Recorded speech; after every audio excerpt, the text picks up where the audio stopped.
amène quelque chose et du talent, et peut-être qu'après tu t'exploseras, parce que ça fait longtemps que tu es à la télé, mais personne ne connaît ni ton nom ni ton prénom. Allez, je crois qu'elle, c'est bon pour elle. Oui. Moi, je voulais la défendre. C'est bon pour elle. Ah oui. C'est bon. Son compte est réglé. Merci, c'est bon. On défend plus, c'est moi qui décide maintenant. On me traite si mal alors que toute ma vie, je n'ai essayé de faire que le bien. C'est avec de l'émotion plein la voix que Christophe Dechavanne a annoncé samedi, au début de Quelle époque, son retrait de l'émission de France 2 dans laquelle il apparaissait depuis son lancement en 2022. La drogue, c'est de la merde. Et je le pense vraiment. Ce que je vis aujourd'hui est une nouveauté. Et franchement, je souhaite à personne. Je suis venu vous dire donc au revoir. Cette décision fait suite à sa condamnation, le 20 février, pour conduite sous l'emprise de la cocaïne en récidive. Il a écopé de 120 jours amende de 10 €, de l'annulation de son permis de conduire avec interdiction de le repasser avant 6 mois et son véhicule lui a été confisqué. J'ai été jugé pour une infraction au code de la route au tribunal de Moulins. Depuis, je suis un peu traité comme si j'étais un criminel, en gros, hein. Comme si j'avais fait beaucoup de choses. En tout cas, je rassure tout le monde, je n'ai frappé personne, je n'ai même pas froissé une tôle. Et ce jugement, il y a un appel en cours, et je suis obligé de dire et de répéter que je suis présumé innocent. Invité de Pascal Praud sur CNews, Cyril Hanouna est revenu sur l'arrêt de C8 qui a cessé d'émettre vendredi dernier.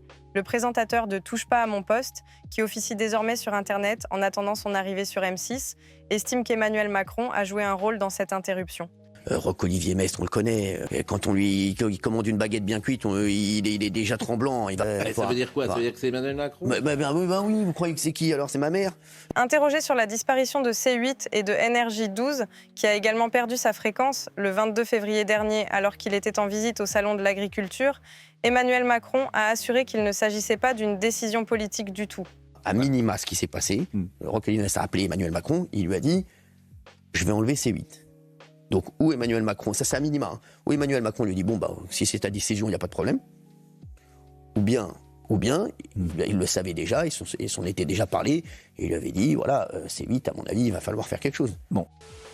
Interrogé sur BFM TV sur les propos du ministre de l'économie Éric Lombard et sa volonté de mettre en place une économie de guerre face au rapprochement entre Washington et Moscou, Zemmour a affirmé que la menace existentielle n'est pas la Russie, c'est le Sud et le grand remplacement. La menace existentielle n'est pas la Russie, mais est le Sud et le grand remplacement. Avant de parler d'économie de guerre, arrive à réduire son budget et à arrêter les gaspillages de l'État. Ensuite, l'ancien candidat à l'élection présidentielle a exprimé son point de vue sur l'échange tendu entre Donald Trump et Volodymyr Zelensky. Il a suggéré que le président ukrainien avait commis une erreur psychologique en agissant de la sorte face à Trump.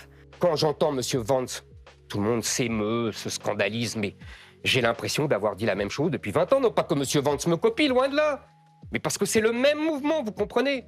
Quand je lis les discours de M. Orban, quand je lis... Voilà, c'est le même mouvement idéologique. Depuis la spectaculaire altercation entre Donald Trump et Volodymyr Zelensky à la Maison-Blanche, Emmanuel Macron cherche à incarner le visage d'une France et d'une Europe qui ne restent pas pétrifiées. Le chef de l'État est engagé dans une frénésie de déplacements, réunions et appels avec ses homologues.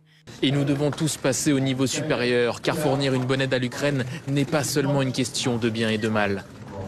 C'est vital pour la sécurité de chaque nation présente ici. Dans le Falcon qui survole la Manche et l'emmène retrouver à Londres une quinzaine de dirigeants alliés de l'Ukraine, il se veut confiant sur une désescalade Trump-Zelensky, lui qui a parlé au président américain 3 fois en 3 jours, leur dernier appel ayant eu lieu après ce sommet. Il faut mettre fin à nos importations qui sont en train d'exploser. Ce qu'il faut savoir, c'est que nos importations, par exemple, de gaz naturel liquéfié de Russie sont en train d'exploser. Et nous avons transféré plus d'argent à la machine de guerre de Poutine depuis le 24 février 2022 que nous n'avons transféré d'argent à la résistance ukrainienne.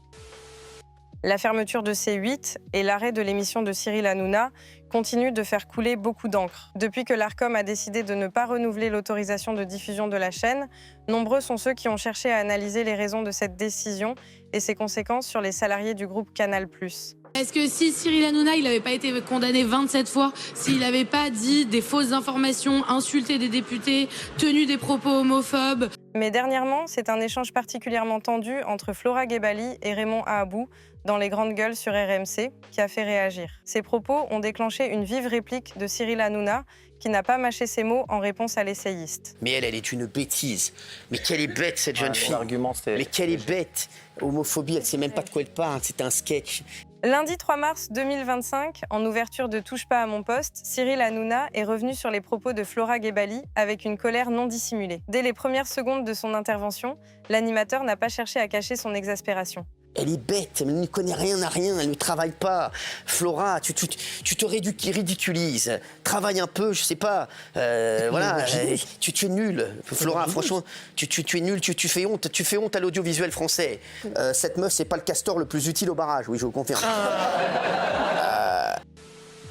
Actuellement, la France est le seul pays de l'Union européenne à disposer d'ogives nucléaires. Cette semaine, le chef de l'État s'est dit prêt à ouvrir la discussion d'un partage avec les voisins, suscitant vague de colère et de soutien ce lundi dans l'hémicycle. Partager la dissuasion, c'est l'abolir. Le feu nucléaire, degré suprême de la souveraineté, est un absolu. Un absolu ne se relativise pas, sauf à ne plus exister. Ainsi, il est hors de question pour les Républicains ou le Rassemblement national d'entamer une discussion pouvant aboutir à un partage de la dissuasion nucléaire française. Pour Marine Le Pen, ce serait renoncer à la clé de voûte de la sécurité nationale. Entendre Madame Le Pen ici nous donner des conseils de géostratégie, alors même qu'elle proposait encore, pendant la campagne présidentielle de 2022, une alliance en matière de défense avec la Russie. Emmanuel Macron et ses amis vont nous vendre plus d'Europe, accuse Pascal Praud lundi matin, au lendemain du sommet européen de Londres et 3 jours après l'humiliation de Volodymyr Zelensky par Donald Trump et J.D. Vance à la Maison-Blanche. Pour moi, Trump, c'est comme Poutine. C'est une enflure. Une enflure. Mais en même temps, ils veulent s'emparer de toutes nos ressources naturelles pour 500 milliards de dollars. Pascal Praud rappelle le complot fomenté par Macron pour devenir président d'Europe. Ne soyons pas dupes des agendas personnels de certains, notamment d'Emmanuel Macron, qui ne rêve que d'une chose, puisque dans 2 ans, il n'est plus président, c'est de diriger l'Europe. Ça pèse. L'unanimisme anti-Trump de tous les médias français qui n'ont pas écouté le début de l'intervention est juste sidérante. Il faut revoir comment et pourquoi Vladimir Poutine, ce qui ne l'excuse évidemment pas, a fait ce qu'il a fait en Ukraine.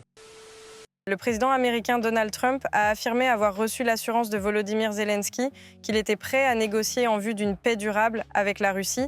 Les regrets du président ukrainien sur leur altercation dans le bureau ovale semblant ouvrir la voie à une reprise du dialogue. C'est une trahison, appelons ça comme ça. C'était prévisible, parce que Trump est fou. Alors que la visite de ce dernier à la Maison-Blanche vendredi devait permettre la signature d'un accord sur les minerais ukrainiens, elle a tourné à sa mise en accusation. L'épisode a conduit à la suspension lundi de l'aide militaire américaine. Le coup de pression de Trump a fonctionné, parce qu'aujourd'hui, Zelensky, il a quand même baissé 3 étages. Si on avait le courage de Trump sur d'autres sujets en France et que notre président faisait les mêmes choses que Trump, je peux vous dire qu'on aurait moins de problèmes avec les OQTF pour les renvoyer dans leur pays, etc. Le football professionnel français doit sortir de sa dépendance aux droits TV et aux transferts et repenser son modèle économique, a déclaré la ministre des Sports Marie Barsac lundi à sa sortie d'une réunion de crise organisée par la Fédération française de football, FFF. Le football est un milieu de passion, comme vous le savez, avec ses débordements. Aujourd'hui, ce qui est certain quand même, c'est que la situation est vraiment grave et qu'il y a vraiment un appel à la responsabilité. Il y a des fragilités économiques sur lesquelles il faut véritablement travailler, a-t-elle dit devant le siège de la FFF à Paris, où se poursuivait la réunion avec les décideurs du foot, organisée par le président de la fédération, Philippe Diallo. Et donc c'est pour ça mais quand en haut, quand le poisson pourrit par la tête, quand en haut, vous avez une institution aussi mal gérée, comment les gens qui nous ont mis dans cette situation peuvent nous en sortir? Ça n'est pas possible. Clairement, je ne comprends pas que le football français ne sorte pas ce président.